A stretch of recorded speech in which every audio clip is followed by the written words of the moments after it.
सभी का स्वागत है ऑनलाइन टीचिंग में। और आज हम करने जा रहे हैं चैप्टर सेकेंड। तो लास्ट टाइम हमने स्टमक तक पढ़ लिया था, ठीक है। आज हम इसके आगे बढ़ेंगे। जिन्होंने नहीं देखा है वीडियो, वो पहले वाली वीडियो ज़रूर देखें ताकि आगे का चैप्टर आपको अच्छे से समझ में आ जाए, ठीक है। तो उसके आगे कंटिन्यू करते हैं हम। लास्ट टाइम हम थे यहाँ पर digestion of food inside the stomach is completed, okay. तो यहाँ तक हमने बता दिया था आपको, ये ब्लू पोर्शन आपको क्लियर कर दिया था। नाउ इसके आगे बढ़ते हैं हम।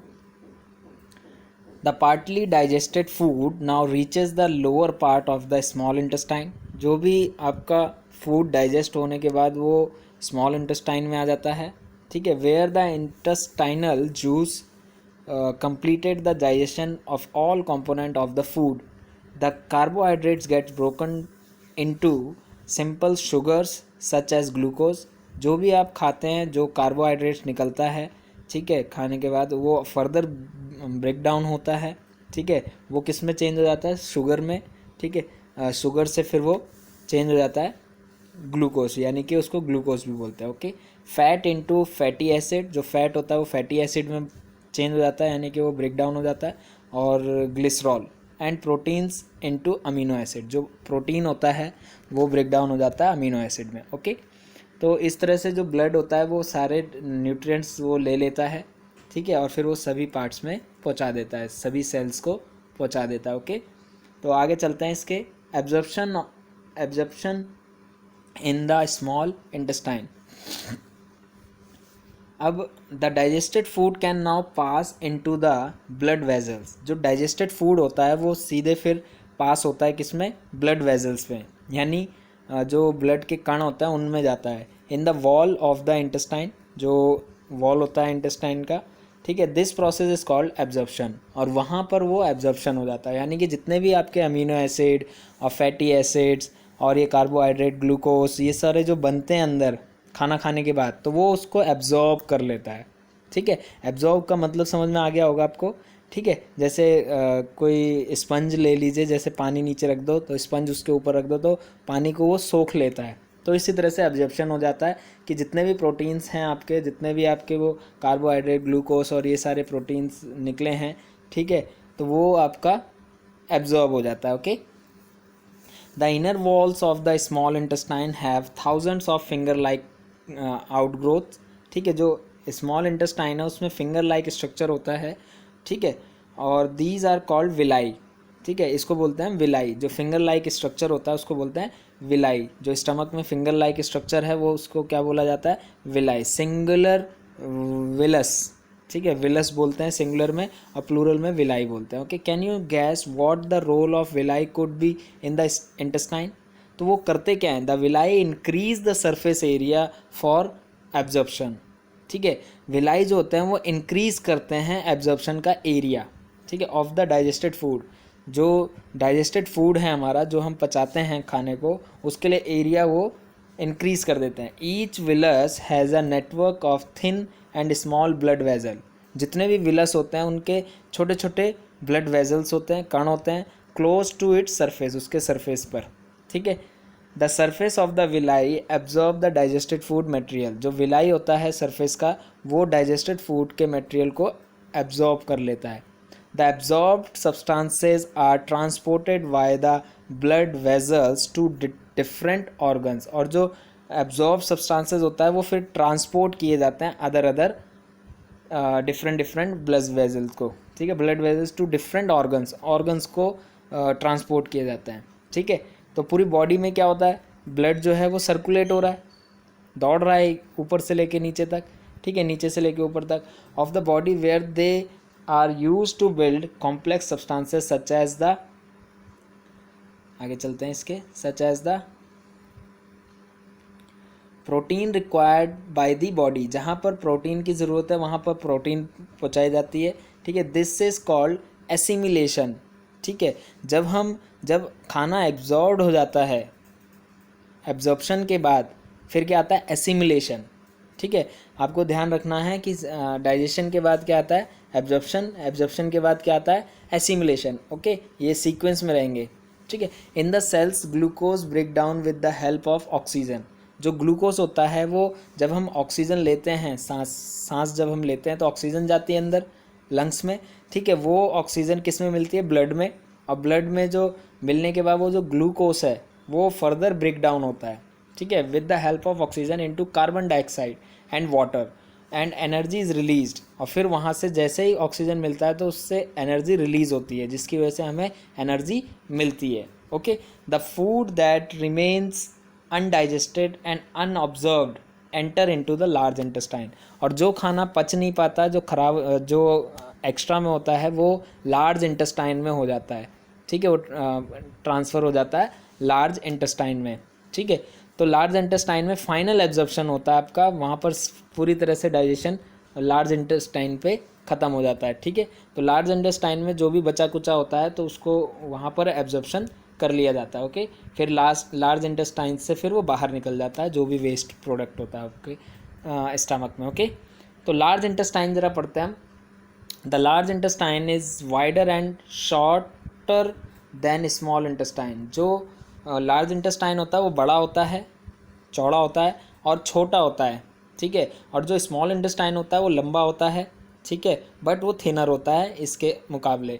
It is about 1.5 metre in length, ठीक है। यहाँ पर कितना, वहाँ पर 5 पॉइंट समथिंग था, बट यहाँ पर कितना 1.5 मीटर। इसकी जो लेंथ होती है 1.5 लेंथ तक मीटर होती है, और जो स्मॉल इंटेस्टाइन है वो 5 मीटर तक होती है, ठीक है। Its function is to absorb water and some salt from the undigested food. और ये एब्जॉर्प्शन क्या करता है? जो भी वेस्ट प्रोडक्ट बचता है उसमें से वाटर को निकाल लेता है, ठीक है, और सॉल्ट, ठीक है।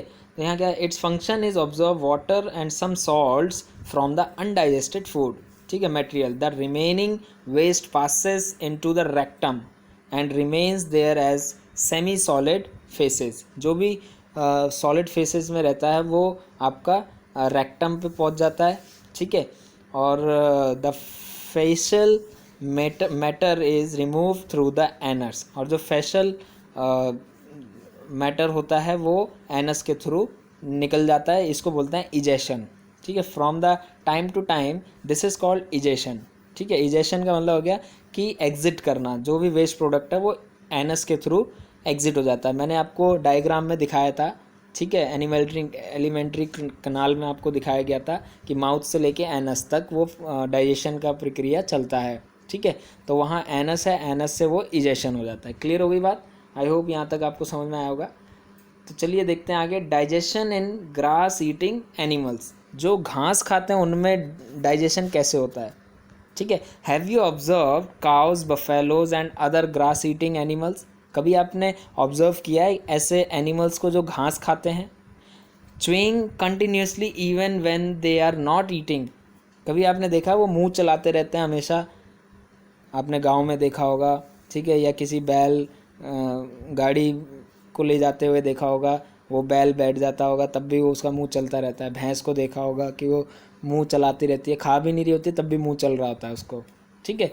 तो actually they quickly swallow the grass and store it in the part of the stomach called rumen। अब वो करते क्या है, मेन उनका करने का तरीका क्या है कि वो जल्दी जल्दी खाना पहले खा लेते हैं, घास को पहले जल्दी जल्दी चर लेते हैं। उसका भी रीज़न है, दो तीन रीज़न है क्यों जल्दी से खा लेते हैं, ठीक है। कि वो पहले जल्दी जल्दी खा लेते हैं और उसको फिर इकट्ठा कर लेते हैं, स्टोर कर लेते हैं अपने बैक पार्ट में पीछे की ओर, ठीक है, जिसको बोलते हैं rumen। क्या बोलते हैं? rumen, ठीक है। हेयर द फूड गेट्स, आगे चलते हैं थोड़ा सा, ये ब्लू पोर्शन में पढ़ाता हूँ आपको, पहले इससे पहले ये पूरा कर लेते हैं। Partially digested and is called cud, ठीक है। अब जो उसने घास काटा, दांतों से काट के उसको चबाया, चबाने के बाद तुरंत ही उसको स्टोर कर लिया किस में? rumen में। और इस इधर पार्सली डाइजेस्ट हो जाता है फूड, थोड़ा सा डाइजेस्ट हो जाता है फूड, इसको बोलते हैं कर्ड। इसको क्या बोलते हैं? Curd, okay. क्लियर हो रही है बात? Cud, CUD, cud. But later the cud returns to the mouth in small lumps and the animal chew it, ठीक है। फिर कुछ समय बाद क्या होता है, जब वो रेस्ट में बैठ जाते हैं, जब आराम से बैठते हैं किसी एक जगह पर, तो वो वापस वहाँ rumen से वापस लेके आते हैं उस जो भी आप उन्होंने फूड लिया है, जो भी ग्रास उन्होंने लिया है, या उस कड को, ठीक है, उसको कड बोलते हैं, तो उस कड को वापस माउथ पे लेके आते हैं और फिर धीरे धीरे उसको च्युइंग करते हैं, ठीक है, चबाते रहते हैं, पूरी अच्छे से उसको पीस लेते हैं, चबाना अच्छे से। This process is called rumination, इसको बोलते हैं रूमिनेशन। क्या बोलते हैं? रूमिनेशन। समझ में आया? रूमिनेशन क्या है? वहाँ पर क्वेश्चन आ सकता है, व्हाट इज़ रूमिनेशन। तो रूमिनेशन आप बता सकते हो कि जो कर्ड होता है, cud returns to the mouth in small lumps, ठीक है, and the animal chews it, this process is called rumination. Clear होगी बात? And these animals are called ruminants, और ऐसे एनिमल्स को हम बोलते हैं रूमिनेंट्स। जो रूमिनेशन होता है उसका प्रोसेस होता है कि खाना रूमन से लेके आना, कड को स्मॉल लम्प्स में माउथ पे लेके आना और फिर उसको च्वी करना काफ़ी देर तक अच्छे से, और फिर उस वापस पेट में ले जाना, ठीक है। तो और ऐसे एनिमल्स को हम बोलते हैं ruminants. Okay, the grass is rich in cellulose, और जो ग्रास होता है, जो घास होता है, उसके अंदर क्या पाया जाता है? सेलुलोज, ठीक है। क्या पाया जाता है? सेलुलोज। क्या हम सेलुलोज खा सकते हैं, या क्या हम घास खा सकते हैं? नहीं, हम घास नहीं खा सकते, क्योंकि हमारे अंदर पाचन क्रिया सेलुलोज की नहीं है, हम सेलुलोज को नहीं पचा पाएंगे, यही वजह है कि हम घास नहीं खा सकते हैं। बट जो एनिमल्स होते हैं वो सेलुलोज पचा लेते हैं और वो सेलुलोज खा सकते हैं, यानी कि ग्रास को खा सकते हैं। अ टाइप ऑफ कार्बोहाइड्रेट, ये भी एक तरह का क्या है? कार्बोहाइड्रेट है। In ruminants like cattle, deer etcetera, bacteria present in humans, ठीक है, इनके र्यूमन में बैक्टीरिया प्रेजेंट रहते हैं, ठीक है, जो इसको पचाने का काम करते हैं। जैसे आप देख लीजिए डाइजेस्टिव सिस्टम ऑफ रूमिनेंट, ये फिगर आपको उसी चीज़ का है, रूमिनेंट एनिमल्स के, ठीक है। Digestive system of ruminant, stomach देख सकते हैं, ठीक है, कैल्शियम, ठीक है, लार्ज इंटेस्टाइन, इस तरह से जैसे आपने ह्यूमंस में देखा था रूमन, ये कट जहाँ पर आता है रीमन, ये जो घास इसने खाया ये कट बन के यहाँ पर पहुँच गया, और उस कट को वो वापस लेके आता है माउथ पर, फिर उसके बाद वापस स्टमक में ले जाते हैं। तो स्मॉल इंटेस्टाइन देख सकते हो, एसोफगस देख सकते हो यहाँ पर, ठीक है। यहाँ पर क्लियर हो गई होगी आपको बात यहाँ तक। तो चलिए आगे चलते हैं थोड़ा सा, ठीक है। अब मैं इसके ब्लू पोर्शन, चलो पहले ये पूरा कर देते हैं, ब्लू पोर्शन फिर बाद में पढ़ते हैं। Help in digestion of cellulose, ठीक है, जो वहाँ बैक्टीरिया प्रेजेंट है वो हेल्प करते हैं सेलुलोज को डाइजेस्ट करने में। Many animals including humans can not digest cellulose, जितने भी ह्यूमंस हैं वो सेलुलोज को डाइजेस्ट नहीं कर पाएंगे। Animals like horses, rabbit etcetera have a large sac like structure called caecum, ठीक है, कैकम भी बोल सकते हैं। Between the oesophagus and the small intestine, the cellulose of the food is digested here by the action of certain bacteria which are not present in humans, ठीक है। So far you have learnt about animals which possess the digestive system, but there are many small organisms which do not have a mouth and a digestive system. Then how do they acquire and digest food? In the section below you will learn another interesting way of food intake, ठीक है। इसके बाद वाले उसमें देखोगे कि कुछ organisms ऐसे हैं जिनके माउथ नहीं होता, तो वो कैसे डाइजेशन करते हैं, तो वो भी हम पढ़ेंगे, वो भी बहुत इंपॉर्टेंट पोर्शन है, ठीक है। तो चलिए अभी हम वापस बैक उस पर चलते हैं, ब्लू पोर्शन पे, कि इसमें ब्लू पोर्शन में क्या है? डायरिया, ठीक है। Sometimes you may have experience the need to pass watery stool frequently, ठीक है। आपको कई बार ऐसा होता है कि वाटरी स्टूल होने लगता है, जो पॉटी है वो आपकी बहुत पतली होती है, ठीक है। This condition is known as diarrhoea, ठीक है। It may be caused by an infection, और ये ऐसा कि किस वजह से होता है? इन्फेक्शन की वजह से हो जाता है। फूड पॉइजनिंग, कई बार फूड पॉइजनिंग से हो जाता है, और इनडाइजेशन, या फिर आपका खाना पचता नहीं है तब ऐसा होता है। It is very common in India, India में बहुत कॉमन है ये, पर्टिकुलरली अमंग चिल्ड्रन, ज़्यादातर ये बच्चों को होता है, ठीक है। Under severe conditions it can be fatal, this is because of the excessive loss of water, ठीक है। तो एक्सेसिव लॉस ऑफ वाटर, अभी क्या होता है, इससे क्या हो जाता है कि बहुत पानी की कमी हो जाती है, and salts from the body, ठीक है। Diarrhoea should not be neglected, diarrhoea को कभी भी नेग्लेक्ट नहीं करना चाहिए। Even before a doctor is consulted the patient should be given plenty of boiled and cooled water, ठीक है। तो यही वजह है कि अगर डायरिया किसी को हो जाता है तो उसे डॉक्टर को दिखाने से पहले भी बहुत सारा मात्रा में पानी पिलाना ज़रूरी हो जाता है, बॉइल्ड या फिर cooled water with the pinch of salt, पानी में नमक डाल के, and sugar dissolve in it, ठीक है।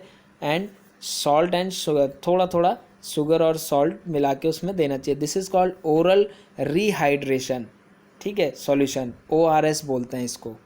क्लियर हो गई बात। तो कभी भी अगर जैसे किसी बच्चे को अगर डायरिया हो गया है या उसको बार बार दस्त हो रहे हैं तो वो छोटे मात्रा में या घर में उपचार इस तरह से कर सकता है, तो बाकी डॉक्टर को दिखाना ज़रूरी होता है। तो यहाँ पर क्या है कि ओरल रिहाइड्रेशन करना ज़रूरी है, ORS। तो हम नॉर्मली क्या कर सकते हैं कि पानी का ग्लास लें और उसमें ये गर्म करके उसको ठंडा कर लें और फिर करने के बाद उसमें पिंच यानी चुटकी भर नमक और चीनी मिला लें और फिर उसके बाद पिला दें, ताकि वो रिहाइड्रेशन हो जाए, पानी की कोई कमी ना हो। ओके, और फिर इसके बाद आगे चलते हैं। ये बूझो और पहेली कुछ कहते हैं। पहेली wants to know why these animals cannot chew food properly at the time they take it in। तो ऐसा उसने क्वेश्चन बहुत अच्छा किया कि पहेली बोलती है कि ऐसा क्यों नहीं होता कि जब वो तुरंत खाते हैं तो तुरंत ही पचा लें, तुरंत डाइजेस्ट क्यों नहीं करते, वो पीछे र्यूमन में क्यों रखते हैं, ठीक है। तो इसके लिए रीज़न है, मैंने अभी जस्ट पहले भी थोड़ा सा बताया था। बूजो wants to know why we can not digest cellulose like the cattle do.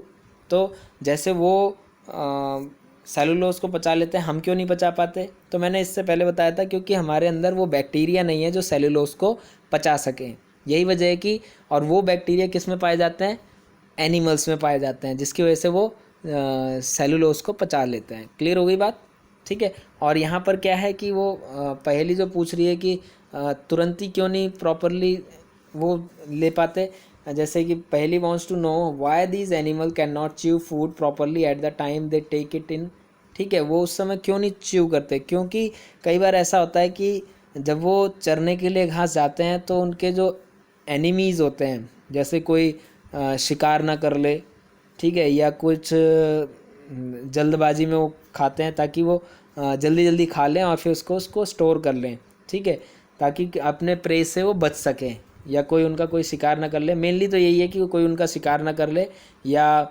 इसीलिए वो जल्दी जल्दी खा लेते हैं और फिर बाद में वो, तो इनके अंदर टेंडेंसी होती है। ओके, तो इसका आंसर ये कर सकते हो, बाकी इससे और भी ज़्यादा आंसर्स हो सकते हैं, तो आप आगे देखेंगे, ठीक है। तो यहाँ तक हो गया आपका। अब हम आगे बढ़ते हैं थोड़ा सा फाइनल पोर्शन पे, ठीक है। जिनके माउथ और वो नहीं हैं तो वो किस तरह से डाइजेशन करते हैं। चलिए, feeding and digestion in amoeba. अब अमीबा के माउथ तो है नहीं, तो वो डाइजेस्ट कैसे करते हैं, उनके स्पेशल ऑर्गन्स तो नहीं बने हुए। Special organ means mouth, hand, leg, stomach, तो इस तरह से नहीं है। तो वो किस तरह से डाइजेशन करते हैं और वो किस तरह से फूड को इनटेक करते हैं। तो चलिए देखते हैं। Amoeba is a microscopic single celled, ये माइक्रोस्कोप से देखने वाला एक सूक्ष्म जीव है, बहुत छोटा जीव है, ठीक है, जिसको हम माइक्रोस्कोप के बगैर नहीं देख सकते। और ये सिंगल सेल्ड है, एक कोशिकीय है, ठीक है। Organism found in pond water, ये तालाब के पानी में पाया जाता है, ठीक है, साफ पानी में। Okay, amoeba has a cell membrane, amoeba के पास क्या है, सेल मेम्ब्रेन है, अ राउंडेड डेंस न्यूक्लियस, ठीक है, and many small bubble like vacuoles in its cytoplasm. Amoeba constantly changes it's shapes, ठीक है, एंड पोजिशन। जो अमीबा होता है वो अपने शेप को चेंज करता रहता है और पोजीशन को भी चेंज करता रहता है। It pushes out one or more finger like projection called pseudopodia, ठीक है, और false feet for movement and capture of food. तो ये करता क्या है, ये आप देख सकते हैं यहाँ पर, ठीक है। तो ये इस तरह से होता है और ये इसके अंदर लिक्विड फॉर्म में होता है, ठीक है, उसको बोलते हैं साइटोप्लाज्म, ठीक है। हाँ, यहाँ पर देख लो, साइटोप्लाज्म बोलते हैं इसको। और इसके अंदर क्या है, फूड, ये देख सकते हो फूड वैक्यूल्स है। तो ये अपनी शेप बदलता रहता है और इसमें सूडोपोडिया है। सूडोपोडिया क्या है? फिंगर लाइक स्ट्रक्चर है जो अपने आप को मूवमेंट करने के लिए यूज़ करता है, और मूवमेंट करके वो जो जहाँ पर फूड होता है वहाँ तक पहुँच जाता है, उसको घेर लेता है। जैसे आप फूड पार्टिकल्स देख सकते हो यहाँ पर, ठीक है। और बाहर की तरफ है ना इजेस्टेड वेस्ट, बाहर की तरफ, ये तो यहाँ से है, देखो फूड फूड पार्टिकल ये है, इसकी तरफ चारों तरफ घेरा लगा लेता है ये, और घेरा लगाने के बाद इसको कवर कर लेता है और फिर यहाँ से मिल जाता है और ये फूड अंदर चला जाता है। ये सेकंड पोर्शन देख सकते हो आप यहाँ, ठीक है। मैं इसमें निशान लगाता चलता हूँ तो आपको क्लियर हो जाएगा। ओके, ये देखिए, ये वाला जो है ना दिख रहा है। फिर इसके बाद ये जो है पूरा घेरा करने के बाद ये अंदर आ गया, और ये अंदर आने के बाद यहाँ पर ये है, और ये डाइजेस्ट होने लगता है, और डाइजेस्ट होने के बाद जो वेस्ट होता है ये फिर वापस यहाँ पर निकल जाता है। क्लियर हो गई बात? तो यहाँ पर इस तरह से इनटेक किया जाता है और इसको यहीं पर ही डाइजेस्ट कर लिया जाता है, और ये फिर अपने साइज़ को बढ़ा लेता है इस तरह से, ठीक है, फैल जाता है ये। ओके, तो बढ़ता चला जाता है और फिर ये अपने जैसे दो और बन जाते हैं। क्लियर हो गई बात? वो बड़ी क्लास में आप पढ़ोगे। तो यहाँ पर देख लीजिए न्यूक्लियस है, ठीक है, सूडोपोडियम है ये, ठीक है। फूड पार्टिकल आपको पता लग गया, फूड वैक्यूल्स पता लग गया। फूड वैक्यूल क्या हो गया? जब वो फूड अंदर आ जाता है और जब वहाँ पचने लगता है तो वहाँ फूड वैक्यूल बन जाता है। ओके, जो वेस्ट होता है वो बाहर, इजेस्टेड वेस्ट हो गया, ये बाहर निकाल दिया। ओके, तो वहीं से ही आगे से लिया और इधर पीछे से यहाँ पर निकाल दिया। ओके, अमीबा का ये डायग्राम है और ये इंपॉर्टेंट है और ये ज़रूर आपको बनाने के लिए आता है एग्ज़ाम में, ठीक है, या लेवलिंग करने के लिए ज़रूर आएगा, ठीक है। और ये यहाँ पर जो आपका डाइजेस्टिव सिस्टम ऑफ रूमिनेंट्स है ये भी आ जाता है, तो बहुत इंपॉर्टेंट है आपके लिए। आप इसे ज़रूर अपनी नोटबुक में कर लेंगे, इसके डायग्राम को भी बना लीजिएगा ताकि आपको फुल मार्क्स मिलें आपके एग्ज़ाम में। पेंसिल से ज़रूर बनाना, अदरवाइज़ मार्क्स कट जाते हैं पेन से अगर आप बनाएंगे तो, ठीक है। Amoeba feeds on some microscopic organism. Amoeba जो है वो फीड करता है और दूसरे और ऑर्गेनिज्म जो माइक्रोस्कोपिक हैं, जिनको हम खुली आंखों से नहीं देख सकते हैं। व्हेन इट सेंसेस फूड, जब वो सेंस कर लेता है फूड है यहाँ पर, it pushes out pseudopodia around the food, जैसा कि मैंने अभी बताया था, वो उसके चारों तरफ घेरा लगा लेता है एंड एनगल्फ, और उसको अपने अंदर ले लेता है, ठीक है। The food becomes trapped in the food vacuole, और जो फूड होता है वो ट्रैप्ड हो जाता है फूड वैक्यूल की, उसको बोलते हैं फूड वैक्यूल, कि वो फूड वैक्यूल हो गया, कि वो पूरी तरह से घेरा बन के अंदर आ चुका है। Digestive juices are secreted into the food vacuole, जो फूड वैक्यूल है उसके ऊपर डाइजेस्टिव जूसेस डाल देता है वो, ताकि वो पूरी तरह से ब्रेक डाउन हो जाए और वो डाइजेस्ट हो सके। They act on the food and break it down into simpler substances, gradually the digested food is absorb. तो इसीलिए उसके ऊपर डाइजेस्टिव जूसेस डाल देता है ताकि वो पूरी तरह से एब्जॉर्व किया जा सके। क्लियर हो गई बात? और डाइजेस्टिव जूसेस का काम क्या होता है उसमें, कि वो फूड को ब्रेक डाउन कर दे उसको, ठीक है। The absorb substances are used for growth, ठीक है, जो भी एब्जॉर्ब होता है उससे वो अपने आप को बढ़ाने के लिए करता है, मेंटेनेंस करता है अपनी उसमें, ठीक है, एंड मल्टीप्लिकेशन करता है, उसके एक के दो कर लेता है।